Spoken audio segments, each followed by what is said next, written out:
आदरणीय दर्शकवृन्द नमस्कार। AP talk टाइममा स्वागत छ। म नीरज राज जोशी। पछिल्लो समय नेपालमा हवाई यात्रुको चाप बढेको छ, चाहे त्यो आन्तरिक होस् या बाह्य। अझ भन्यो भने चाडपर्वको बेलामा आन्तरिक तर्फको हवाई यात्रुको चाप पछिल्ला दिनहरूमा निकै वृद्धि भएको छ। यात्रुको चाप व्यवस्थापनमा नेपाल नागरिक उड्डयन प्राधिकरणले कसरी व्यवस्थापन गर्दैछ र यस पाटोमा के कामहरू हुँदैछन्, साथै पछिल्लो समयमा नागरिक उड्डयन अर्थात् पर्यटन मन्त्रालय जुन तालुकदार मन्त्रालय हो, उक्त मन्त्रालयले नागरिक उड्डयन प्राधिकरणलाई खण्डीकरण गरेर दुईवटा निकायमा विभाजन गर्ने विधेयकहरू अगाडि बढाएको छ। यो प्रक्रिया कहाँ पुग्यो र यसले हवाई क्षेत्रमा प्रभाव राम्रो पार्छ या कतिपयले भन्दै आएको कुरालाई आधार मान्यो भने यसरी नागरिक उड्डयन प्राधिकरणलाई दुईवटा विभागको रूपमा या दुईवटा अलग अलग निकायको रूपमा विभाजन गर्नु हुँदैन भन्नेहरू पनि छन्। यो प्रक्रिया कहाँ पुग्यो? आज हामी यिनै विषयसँग सम्बन्धित रहेर यो बसाइमा कुराकानी गर्नेछौँ, जसका लागि हामीसँग हुनुहुन्छ नेपाल नागरिक उड्डयन प्राधिकरणका नवनियुक्त महानिर्देशक राजकुमार छेत्री। उहाँलाई कार्यक्रममा स्वागत गर्ने अनुमति चाहन्छु। सरलाई स्वागत छ। सुरुमा तपाईँ नागरिक उड्डयन प्राधिकरणमा आइसकेपछि या नेतृत्व लिइसकेपछि यो जुन पछिल्लो समयमा प्राधिकरणलाई खण्डीकरण गर्नुपर्छ, यसलाई दुईवटा निकायको रूपमा यसलाई विभाजन गर्नुपर्छ भन्ने विषय करिब 2-3 वर्ष बढी भइसक्यो। यो विधेयकको रूपमा पनि अगाडि बढिसकेको छ। यो प्रक्रिया कहाँ पुग्यो? यसले कस्तो असर पार्छ या यो हुन आवश्यक हो? यो एउटा कुरा के छ भने सेपरेसन, जुन यहाँले खण्डीकरण भन्नु सेपरेसन, विगत केही वर्षदेखि यो चर्चा परिचर्चाको विषय रहेको छ र युरोपियन युनियनले जुन हाम्रो नेपालको एभिएसन सेक्टरलाई कालो सूचीमा राखेको छ, उनीहरूको यो मात्रै एउटा कारण त होइन, केही कारणमध्ये सेपरेसन नभएर रेगुलेटरी पार्ट सर्भिस प्रोभाइडर तपाईँको एउटै भयो, दुईवटा छुट्टै हुनुपर्छ। त्यसकारण तपाईँहरूले सेफ्टीमा त्यति ध्यान दिन सक्नु भएको छैन, एउटै भएको हुनाले यसलाई सेपरेसन गर्नुपर्छ भनेर उहाँहरूको जिकिर छ। यद्यपि त्यो धेरै कारणमध्ये एउटा कारण त्यो औँलाउनु भएको छ। अब केही समयदेखि हामी यसमा प्रयासरत पनि छौँ, सेपरेसन गर्दा केही राम्रो हुन्छ भन्ने अनुभव छ। तर सेपरेसनले धेरै कुराहरू फेरि कन्सिक्वेन्सेस भन्छ इङ्ग्लिसमा, धेरै कुराहरू निम्त्याउँछ, ती परिणामहरू। त्यसलाई कसरी चाहिँ एड्रेस गर्ने, आर्थिक स्रोत कहाँबाट जुटाउने, भएको संरचनालाई कसरी व्यवस्थित गर्ने, कर्मचारी जुन अहिले कार्यरत हुनुहुन्छ, कुनै पनि संस्थालाई सफल बनाउने भनेको त्यहाँको कर्मचारीले हो। कर्मचारीलाई ओभरपास गरेर हैन, ओभरलुक गरेर कुनै पनि संस्था राम्रोसँग चल्न सक्दैन। यद्यपि सबैको आफ्नो आफ्नो जिम्मेवारी हुन्छ। त्यसकारण मैले के चाहन्छु भने विगतमा पनि मैले तपाईँको लोकप्रिय टेलिभिजन मार्फत यहीँबाट आएर मैले भनेको छु, अहिले पनि भन्छु, सेपरेसन हामी गर्नुपर्छ। तर सेपरेसन गर्दाखेरि सबै कुरालाई केलाएर के गर्दा राम्रो हुन्छ, यी कुरालाई हेका राखेर गऱ्यौँ भने हाम्रो दुईवटा उद्देश्य पुरा हुन्छ। एउटा, कर्मचारीको मनोबल पनि खस्दैन, उहाँहरू पनि सन्तुष्ट हुनुहुन्छ। दोस्रो, त्यसले गर्दाखेरि परिणाम राम्रो हुन्छ। परिणाम राम्रो हुँदाखेरि सेफ्टी, हाम्रो फेरि एभिएसनको मूल मन्त्र नै सेफ्टी हो र सेफ्टीलाई इन्हान्स हुन्छ।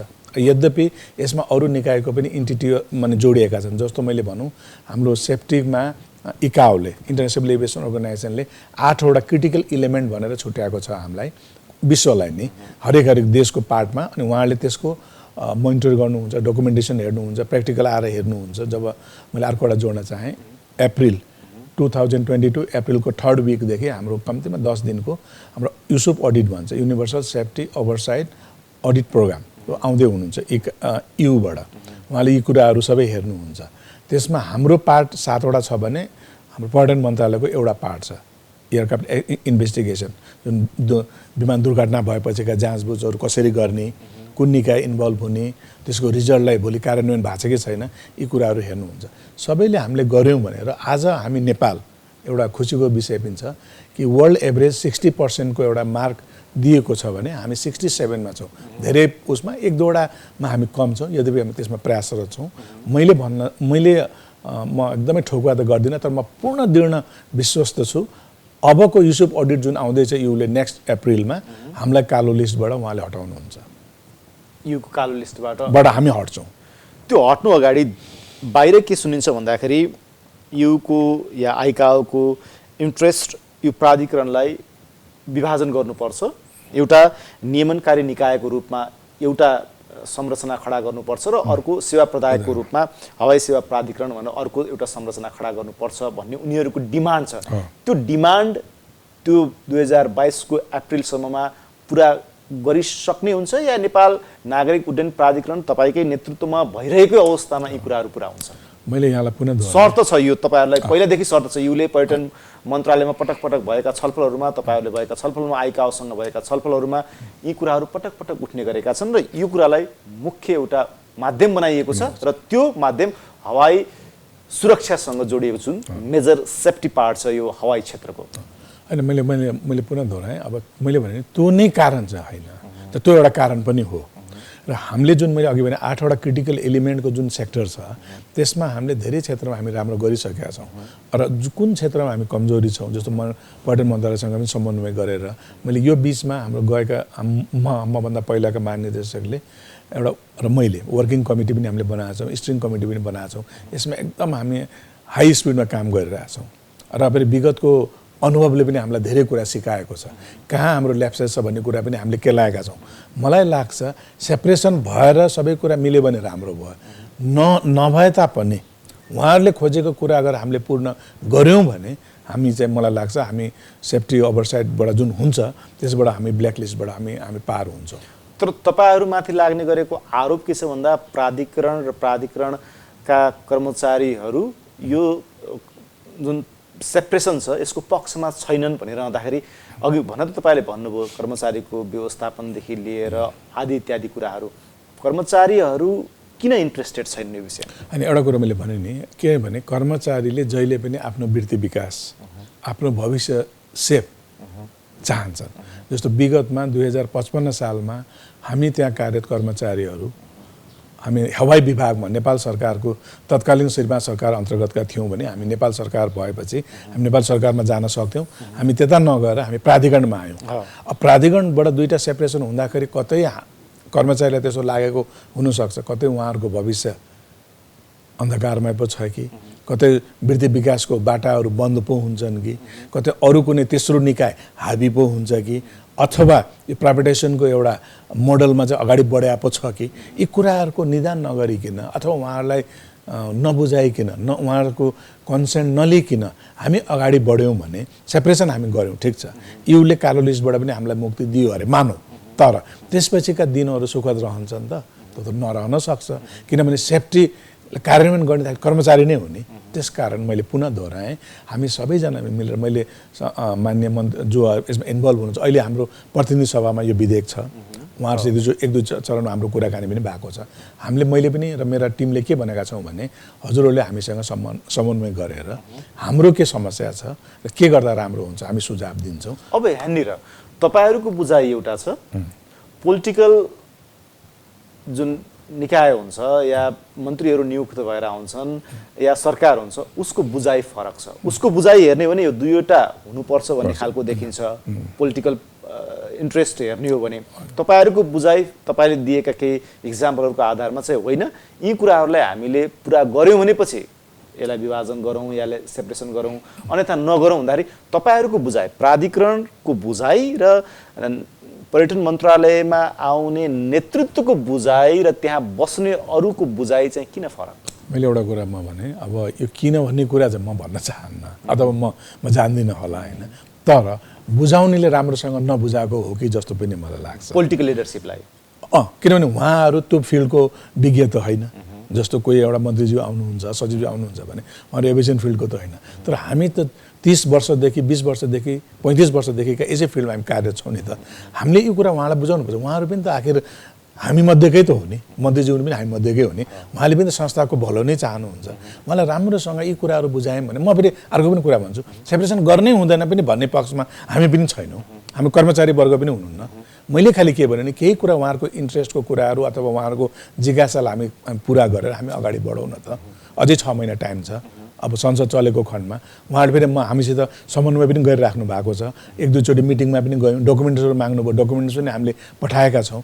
यसरी जाँदाखेरि राम्रो हुन्छ। त्यस कारण म पुनः भन्न चाहन्छु, हामी सबैजनाको स्वार्थ एउटै के छ भने चाहे पोलिटिकल पार्टको होस् चाहे हाम्रो पार्टको, संस्था राम्रोसँग अगाडि बढोस्, कालो सूचीबाट हामी हटौँ, नेपालको सेफ्टीले अरूलाई चाहिँ ओहो आहा भन्ने होस्। सबैको धारणा त त्यही हो नि त। भनेपछि पोलिटिकल लिडरसिपलाई यु या आइकाओले इन्फ्लुएन्स गरिरहेको त्यसो भने? त्यो त होइन, त्यो हुँदै होइन, त मलाई त्यस्तो लाग्दैन। किन लाग्दैन भने हाम्रो पोलिटिकल अब नेचर अहिले म हेर्दाखेरि अब हाम्रो कोही पनि मन्त्रीज्यू 5 वर्षलाई आएको म देख्दिनँ होइन। अब कतिवटा मन्त्रीलाई उहाँले इन्फ्लुएन्स गर्ने युले अथवा इकाओले, र कतिवटा मन्त्रीले चाहिँ त्यो इन्फ्लुएन्स भएर काम गर्नु भएको छैन नि। त्यस कारण यो चाहिँ यो होइन। मलाई के लाग्छ भने कतै हाम्रै कमजोरीले हामीले उहाँलाई अलिकति राम्रोसँग ब्रिफ पो गर्न सकेनौँ कि, अथवा हाम्रोमा कुनै कमजोरी भएर हामीले त्यो कमजोरी चाहिँ देखाउन चाहेका छैनौँ कि। मैले आफ्नो पार्ट पनि भन्न चाहन्छु, कर्मचारीको पार्टबाट पनि त हुनसक्छ। दुवै पक्षमा म भन्छु राम्रोसँग एउटा छलफल हामी गऱ्यौँ भने मलाई लाग्छ पोलिटिकल पार्टबाट पनि र हाम्रो पार्टबाट पनि यो कहीँ रुकावट हुँदैन। सेपरेसन पनि हुँदैन, सेपरेसनलाई रोकिहाल्नुपर्छ भन्ने पनि होइन। मैले पुनः दोहोऱ्याएँ, राम्रोसँग केलाएर जाने हो भने 6 महिनाको टाइम अझै हामीसँग छ, एकदम राम्रो हुन्छ। सेपरेसन पनि हुन्छ, सबैको चित्त पनि बुझ्छ। आगामी दिनमा युले सेफ्टी, फेरि एउटा कुरा है, सेपरेसन गरेर युले सेफ्टी लिस्टबाट हामीलाई हटाउँछ भन्ने ग्यारेन्टी पनि छैन। फेरि त्यो पनि कुनै मापक होइन। मैले पुनः दोहोऱ्याएँ, धेरै टुल्स मध्येको एउटा टुल्स हो, तर त्यो नै सम्पूर्ण कुरा होइन।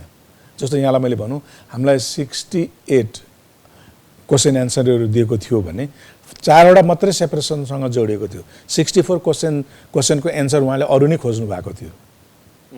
त्यस कारण चाहिँ त्यो नै फेरि त्यो होइन। अनि अर्को एउटा कुरा फेरि कस्तो यहाँ विडम्बना छ भने थाइल्यान्डको एभिएसनलाई ब्ल्याकलिस्टमा राखिएको छ, यद्यपि उहाँहरूको जहाज युरोप अमेरिका सबै उड्छ।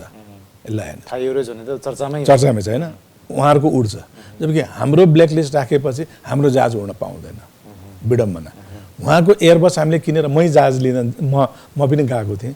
जहाज लिन जाँदाखेरि लिएर एकदम स्वागत भयो, लिएर हामी नेपाल आउन पायौँ। नेपालको धरतीमा टेक्ने बित्तिकै फेरि त्यही जहाज जान नपाउने हुन्छ त। दोहोरो मापदण्ड उहाँहरूले पनि त अपनाउनु भएको छ। त्यस कारण म तपाईँको लोकल टेलिभिजन मार्फत भन्छु, यसो दोहोरो मापदण्ड अपनाउनु हुँदैन।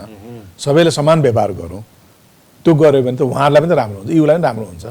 तपाईँले यो भनिरहँदाखेरि त उनीहरूको इन्ट्रेस्ट र अन्त कतै जस्तो देखियो नि त फेरि होइन? मलाई त्यस्तो त लाग्दैन। मलाई एउटा के लाग्छ भने कतै विगतमा चाहिँ हाम्रो केही एक्सिडेन्टहरू भएका थिए। म त्यसलाई चाहिँ हामी चाहिँ झुट्ल्याउन सक्दैनौँ, किनभने त्यो रेकर्डले पनि देखाउँछ। केही एक्सिडेन्टहरू हुँदाखेरि उहाँलाई कतै नेपालको सेफ्टी चाहिँ अलिकति स्ट्यान्डर्डभन्दा तल छ कि भन्ने पर्या हुनसक्छ, र त्यति बेलाका अडिटले चाहिँ केही कमजोरी हामीलाई देखाएकै हो। त्यो आत्मसात हामीले गर्नै पर्छ। ती कुरालाई आधार बनाएर उहाँले गरे हुनुपर्छ। तर अब हामी ती कुराहरूबाट हामी धेरै माथि आइसकेका छौँ। हामीले धेरै सुधार गरिसक्यौँ। एउटा निर्देशनालय नै खडा गरेर हामीले डेडिकेटेड बडी नै त्यहाँ राखिसकेका छौँ, विभाग राखिसकेका छौँ।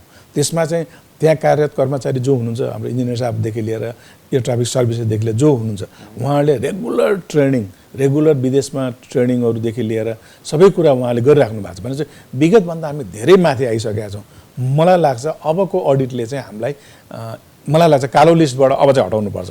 अब हामी यो सेवातिर फर्क्यौँ। पछिल्लो समयमा हवाई क्षेत्रको स्तर वृद्धि र सेवा प्रवाहमा पनि विस्तार भइरहेको देखिन्छ, र पनि केही कमी कमजोरीहरू देखिन्छन्। आजकै दिनमा हामी काठमाडौँ स्थित डोमेस्टिक टर्मिनलमा जाने हो भने त्यहाँ यात्रुहरूको चाप थेगी नसक्नु छ, तर त्यसको व्यवस्थापनको पाटो कमजोर जस्तो देखिन्छ। लगेज लिनलाई अहिले पनि यात्रुले करिब 1 घन्टा 1.5 घन्टासम्म पर्खनु परेको हिजो मात्रै म आफै पनि त्यहाँ पुग्दै गर्दाखेरि त्यो अनुभव मलाई पनि भयो। यसको व्यवस्थापन कसरी गर्नुहुन्छ? यद्यपि केही भएन, सुधारै भएको छैन, स्तरोन्नति भएको छैन भन्ने होइन, तर हामीले मापदण्डका कुराहरू गर्दैछौँ, हवाई क्षेत्रको सुधारको सेवा विस्तारको कुराहरू गर्दैछौँ भनेपछि यो सामान्य व्यवस्थापनको पाटोमा हामी कसरी किन चुक्छौँ? होइन, एउटा चाहिँ एकदम राम्रो प्रश्न उठाउनु भयो यहाँले। एउटा राम्रो अहिले पार्ट के भएको छ भने फ्लाइङ कल्चर डेभलप भएको छ। भाडा कम्पेरिजन अरूभन्दा सस्तो भएको छ। हेर्नुहोस् है, अहिलेको चाप हेर्दाखेरि म 34 वर्षको मेरो सिभिल एभिएसनको केरियर, म आश्चर्यचकित छु जुन हिसाबले अहिले फ्लाइङहरू माने यो फ्लाइङ कल्चर बढाएको छ। पहिलो कुरा, हाम्रो आर्थिक स्रोत, कन्जेसन, यी कुराहरूको हामी सामना गरिरहेछौँ। विगतमा मै जिएम हुँदाखेरि त्यो अहिले जुन टर्मिनल बिल्डिङको केही एक्सटेन्सन पार्ट देख्नु भएको थियो त्यो मेरै पालामा भएको हो र त्यो कन्भेयर बेल्ट पहिला यहाँ हेका होला बाहिर हामी एउटा टहरो बनाएर होइन लिएर हिँड्नु पर्ने हुन्थ्यो भने त्यो कन्भेयर बेल्ट राखेको हो यद्यपि यो एकदम कम भएको छ र अहिलेको मान्य पर्यटन मन्त्रीज्यूको 3 चोटि भ्रमण भइसक्यो यो 1 महिना विमानस्थलमा उहाँको स्पष्ट निर्देशन छ र हामीले अबको 3-4 महिनामा हामीले टर्मिनल एक्सटेन्सन हामीले उत्तरपट्टि गर्दैछौँ आर्मीसँग कोअर्डिनेट गरेर हामीले उहाँको जग्गा लिएर हामीले त्यो बढाउँदैछौँ र अझ हामीले अझ मान्य मन्त्रीको निर्देश के छ भने त्यो माथिपट्टिको भाग जुन हामीले उहाँहरूलाई दिने भनेका छौँ नयाँ एनेक्स बिल्डिङमा आर्मीहरूलाई र उहाँहरूलाई त्यहाँबाट पनि सिफ्ट गरेर अरू राम्रो ठाउँ दिएर त्यो पनि हामीले लिएर त्यसलाई गऱ्यौँ भने केही राहत अवश्य हुनेछ पहिलो कुरा दोस्रो कुरो यहाँले भन्नुभयो बेगेजको विषयमा एकदम सही कुरा एउटा कन्भेयर बेल्ट छ एकैचोटि 5-7वटा फ्लाइट पनि आइदिन्छ त्यसको लागि यो वर्ष हामीले कम्तीमा 2टा कन्भेयर बेल्ट राख्ने भनेर बजेटको यदि बजेट हाम्रो पास भएको छैन राख्ने भनेर हामीले प्लान गरेका छौँ अब हुन त अब यही हो नेपालको सिस्टम हो कानुन यहाँ ऊ छ अब टेन्डर गर्नुपर्ने हुन्छ स्रोत जुटाउनु पर्ने हुन्छ क्वालिफाई गर्नुपर्ने हुन्छ फेरि उसले इन्स्टल गर्दाखेरि 1 वर्ष त लाग्छ तर 1 वर्षभित्र मैले भन्न चाहन्छु 2टा कन्भेयर बेल्ट हामी अझ थप्छौँ एक्सटेन्सन पार्ट के अरे एनेक्स बिल्डिङ अझ हामी थपिरहेछौँ यी कुराहरूले मलाई लाग्छ केही सजिलो हुनेछ यद्यपि त्यो नै पूर्ण होइन त्यसको लागि अर्को एउटा काम के भइरहेछ भने मास्टर प्लानमा हामी काम गरिरहेछौँ एडिबीको फाइनेन्सियल मास्टर प्लानमा काम गरिरहेछौँ त्यो भयो भने अहिलेको इन्टरनेसनल टर्मिनल बिल्डिङ चाहिँ डोमेस्टिक सिफ्ट गर्ने नयाँ इन्टरनेसनल टर्मिनल बनाउने भनेर अहिले डोमेस्टिकको एप्रोन एरियालाई डेभलप गरेर बनाउने भनेर पनि प्लान छ हुन त यद्यपि यो 8-10 वर्ष लाग्न सक्छ तर त्यो बिचमा भैरवा र पोखरा हामी सञ्चालनमा ल्याउँदैछौँ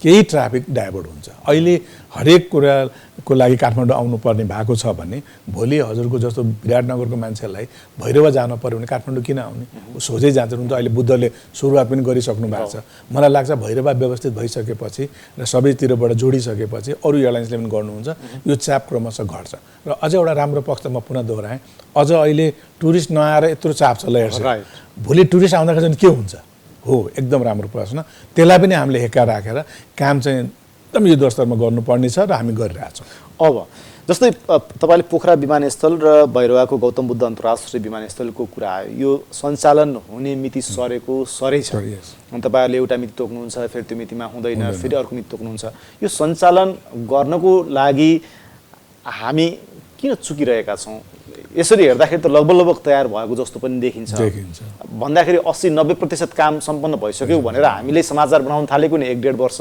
हुन थालिसक्यो त्यो 5% कहाँ रोकिरहेको छ एउटा कुरा चाहिँ अब म यसलाई विडम्बनै भन्छु अब हाम्रो आर्थिक स्रोत पनि जोहो गर्नुपर्ने विदेशसँग ऋण पनि लिनुपर्ने प्राविधिक कर्मचारीहरू पनि सबै विदेशबाट बोलाउनु पर्ने त्यही बिचमा यी कुराहरूबाट हामी निजात पायौँ भने हामी आयौँ त्यसपछि नाकाबन्दी इन्डियाको नाकाबन्दीबाट हामी यसो मुक्ति भएको थियौँ भूकम्पबाट मुक्ति पायौँ फेरि हाम्रो आन्तरिक समस्या खोलाबाट के अरे त्यो मेटेरियल्सहरू ल्याउन नदिने समस्या ती कुराहरूबाट पायौँ जसलाई हामीले टेन्डर दिएका थियौँ मैले यो फेरि गौतम बुद्ध अन्तर्राष्ट्रिय विमानस्थलको विषय भन्दैछु जसलाई टेन्डर दिउँ उहाँको फेरि आय स्रोतको कमी तीबाट निकास पायौँ अहिले फेरि कोभिडको समस्या यी कारणले हो अब मान्य मन्त्रीजी आउने बित्तिकै मलाई चाहिँ क्यालिब्रेसन फ्लाइट तुरन्त गर्नु भनेपछि मैले उही दिन मिटिङ राखेर म छलफल गरेर म एउटा निकासमा निकाल्छु आज सम्भवतः आज एयरपोर्ट अथोरिटी अफ इन्डिया अथवा एरोथाई ब्याङ्ककसँग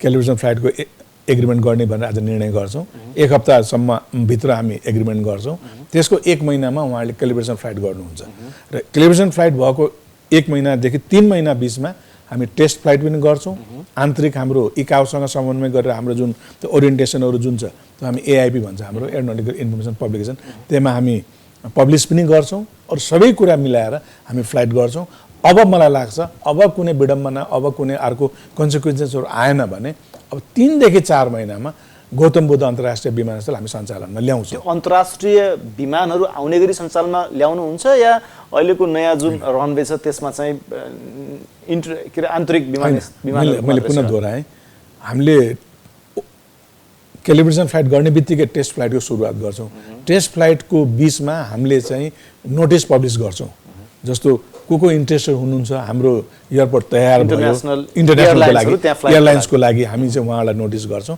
र त्यो 3 महिनाको पिरियडमा हामीले अरू हाम्रो आन्तरिक कुराहरू हामी सिद्धाउँछौँ प्रोसिड्युरहरू त्यसपछि मलाई जहाँसम्म लाग्छ सुरुमा धेरै नआउला तर केही एयरलाइन्सहरू आउनुहुन्छ जस्तो इन्ट्रेस्टेड छन् केही एकदम छ एयरलाइन्सहरू जस्तो अहिले श्रीलङ्कनहरू इन्ट्रेस्टेड छन् मैले थाहा पाएसम्म म्यानमारबाट एउटा जहाज आउने इन्ट्रेस्टेड छ भियतनामबाट एउटा जहाज आउने इन्ट्रेस्टेड छ थाइल्यान्डबाट एउटा आउने इन्ट्रेस्टेड छ चारवटा त एकदम कन्फर्म भयो बुद्धिस्ट सर्किटलाई उ गरेर त्यसपछि पनि मलाई जहाँसम्म लाग्छ मिडल इस्टमा जुन हाम्रो कर्मचारी रोजगारीको लागि जानुहुन्छ खाडी मुलुकमा त्यसको पनि 2-3वटा फ्लाइट त्यहाँ हुन्छ किनभने अहिले म हेर्छु जति पनि जानुहुन्छ हाम्रो नेपाली दाजुभाइ दिदीबहिनी विशेष गरी तराई रिजनको धेरै हुनुहुन्छ त उहाँहरूलाई त काठमाडौँभन्दा त भैरवा पाएको पर्यो नि त अब नि सर मेरो अर्को एउटा जिज्ञासा पछिल्लो समयमा यो विमानहरू आकस्मिक अवतरण गर्नुपर्ने त्यसरी आकस्मिक अवतरण गर्नुपर्ने विमानहरूलाई डाइभर्ट गरेर काठमाडौँ नै ल्याउनु पर्ने अरू ठाउँहरूमा हामीसँग त्यस किसिमको सेवा सुविधा र पूर्वाधार नभएको स्थितिमा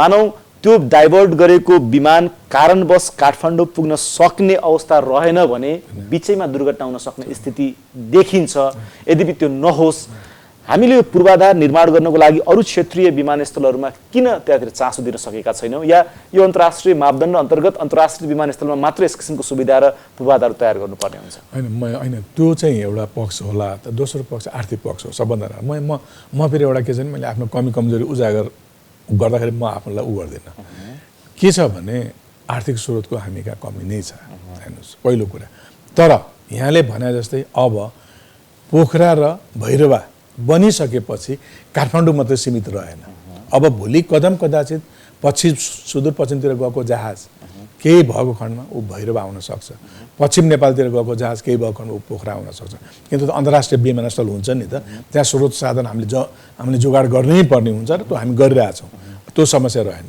अब काठमाडौँ केसमा पूर्वतिर गएको जहाजहरू काठमाडौँ आउँछ यस अब हामीले पोखरा र भैरवा र काठमाडौँ पछि विराटनगर नेपालगञ्ज धनगढीलाई पनि हामीले चाहिँ रिजनल इन्टरनेसनलमा भन्न चाहन्न तर हामी हब टाइपको एयरपोर्टमा जुन अहिले डेभलप भइरहेछ त्यसलाई अझ हामी व्यवस्थित गर्दै हामी लाने प्लानमा छौँ त्यो भयो भने यी 3टा अन्तर्राष्ट्रिय विमानस्थल बाहेक विराटनगर नेपालगञ्ज र धनगढी यहाँ पनि हामीले फेसिलिटिजहरू हामी इन्हान्स गर्दैछौँ हामी अबको म तपाईँको लोकल टेलिभिजनमा भन्न चाहन्छु अबको 2 वर्षभित्र यी समस्याहरू जुन अहिले यहाँले भन्नुभयो ती समस्याका समाधान त्यसरी निस्किन्छ काठमाडौँ नै आउनुपर्ने बाध्यता हटाएर जान्छ अनि क्षेत्रीय जुन विमानस्थलको कुरा गर्नुभयो विराटनगर नेपालगञ्ज र धनगढी हजुर अहिले ती विमानस्थलहरूमा जाने हो भने बस पार्क भन्दा अलि अव्यवस्थित जस्तो लाग्छ विमानस्थललाई त अलि सुरक्षाको हिसाबले अलिकति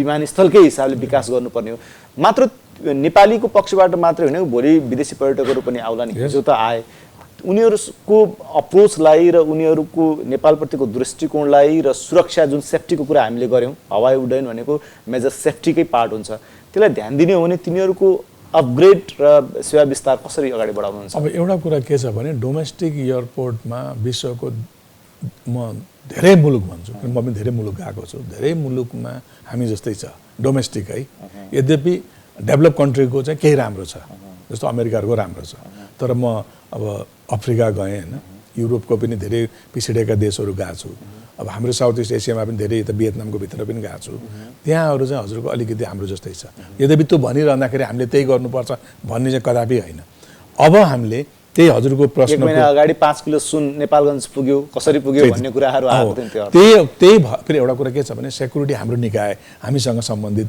नहुन सक्छ तर त्यो जोडिन्छ फेरि हवाई सुरक्षासँग उहाँहरूले पनि मेकानिक एउटा कुरा के छ भने विगतको सेक्युरिटी भन्दा अहिले धेरै राम्रो भएको छ हाम्रो अब हात्ती नै छिराइन्छु भन्ने हाम्रा होइन चार्ल्स सोब्राजले भने पनि त हो नि नेपालको एयरपोर्टबाट म सुनको हात्ती नै छिराइदिन्छु त्यहाँ केही सेक्युरिटी छैन भने स्थितिबाट त अहिले हामी यति राम्रो ठाउँमा त आइपुग्यौँ नि त मान्छे इम्प्रुभ त भएको छ अब अर्को कुरा यहाँको एउटा प्रश्नको उत्तरमा त्यही समस्यालाई मध्यनजर गरेर हामीले विराटनगरमा र नेपालगञ्जमा अर्बौं रुपियाँ लगाएर हामीले अहिले टर्मिनल बिल्डिङ बनाउँदैछौँ अर्बौं रुपियाँ त करोडौँमा पनि होइन अबको 2 वर्षमा त कम्प्लिट भयो भने त्यसको रूप रङ नक्सा नै फेरिन्छ र धनगढीलाई अब अहिले मान्यज्यूको निर्देशन अनुसार प्लस हामीले पनि त्यो क्षेत्रीय रूपमा विकास गर्नुपर्छ भन्ने हिसाबले अहिले हामीले जग्गा अधिग्रहण गरेर मास्टर प्लानमा काम गर्दैछौँ अबको 2-3 वर्षमा धनगढी पनि यहाँले जुन अहिले भन्नुभयो त्यो स्थितिमा रहन्न भने चाहिँ क्रमिक विकास भएको छ र म अर्को कुरा एउटा जोड्न चाहन्छु नेपालमा अरू संस्थाको तुलनामा एभिएसन सेक्टर धेरै छिटो विकास गरिरहेछ।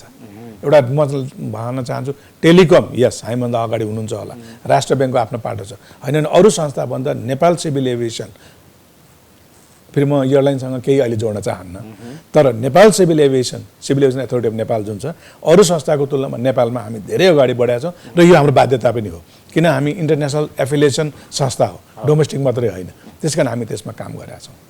अब यो धेरैको जिज्ञासा हुन्छ कि प्राइभेट सेक्टरका विमानहरू अलि बढी समय उडान भरिसकेका पुराना विमानहरू भए त्यसले गर्दाखेरि दुर्घटनाको जोखिम छ, यात्रुहरूलाई संशयका बावजुद पनि उनीहरू विमानमा सवार गर्न बाध्य छन् भनिरहँदाखेरि ती विमानहरूको हकमा ती प्राइभेट एयरलाइन्सहरूलाई तपाईँहरूले कस्तो किसिमको गाइडलाइन्स या नियमन गर्दै हुनुहुन्छ? के छ?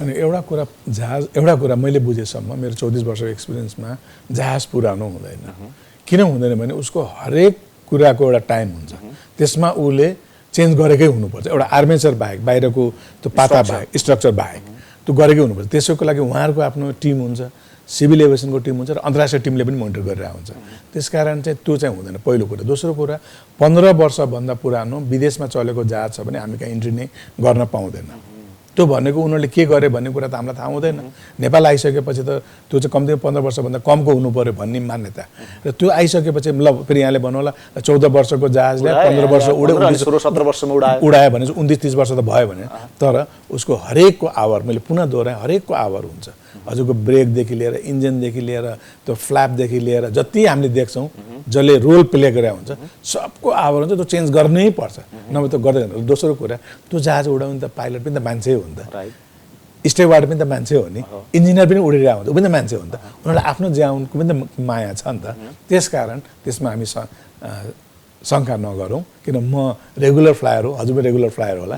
त्यो म त भन्छु विश्वमा नै भेहिकल ट्रान्सपोर्ट मोड भन्दा फ्लाइ मोड ट्रान्सपोर्ट मोड चाहिँ मोर सेफ छ। त्यही कारण यसमा शङ्का हामी नगरौँ। हस्, तपाईँको समय र विचारका लागि धन्यवाद। यहाँले यस्तो एउटा लोकप्रिय टेलिभिजन मार्फत कार्यक्रम मार्फत मलाई केही कुरा राख्न मौका दिनुभएकोमा यहाँलाई म धन्यवाद दिन चाहन्छु। एपी होल टिमलाई धन्यवाद दिन चाहन्छु। दर्शकबिन, उहाँ हुनुहुन्थ्यो नेपाल नागरिक उड्डयन प्राधिकरणका महानिर्देशक राजकुमार छेत्री। आजको एपी टक टाइमको समय सकेको छ, बिदा दिनुहोस्, नमस्कार।